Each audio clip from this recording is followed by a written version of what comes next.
Alan, thank you so very much. Senior living facilities across the state and here in the coastal bend are rolling out COVID shots to their clients, making sure they are protected against the novel coronavirus.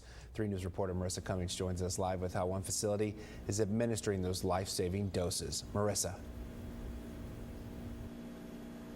Good morning, John Thomas. Yes, like you mentioned, the state has started giving out those vaccines for COVID-19. And right here in the coastal bend, the Brookdale Corpus Christi Senior Living Facility was one of the first in line to receive those vaccinations, not only for their residents, but for their staff. Take a look. Before Brookdale Corpus Christi received their doses of the Pfizer vaccine, they wanted to make sure their residents and families understood everything it entailed.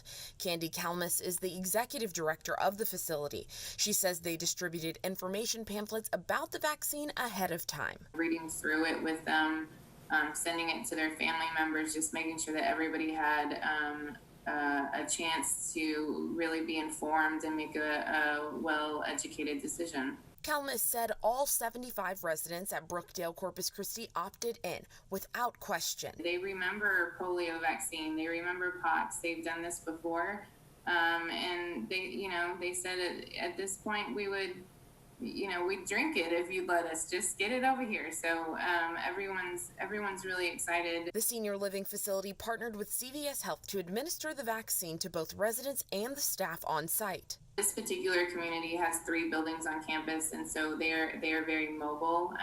We will be on rolling carts, and we will facilitate from building to building.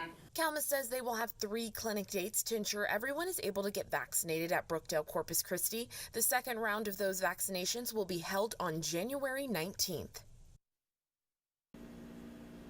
And she also adds, hopefully after the vaccinations, more families will be able to start visiting residents again. She says that is very critical, especially because on their campus, they have memory care. So people with different dementias and Alzheimer's really need their family in times like this. So hopefully after the vaccinations are completely administered, they're going to be able to bring more people back in to visit those residents. Back to you, John Thomas. Marissa, it's incredible to think of all the facets that they have to cover to make sure everybody's safe and protected over there, and we wish them the best.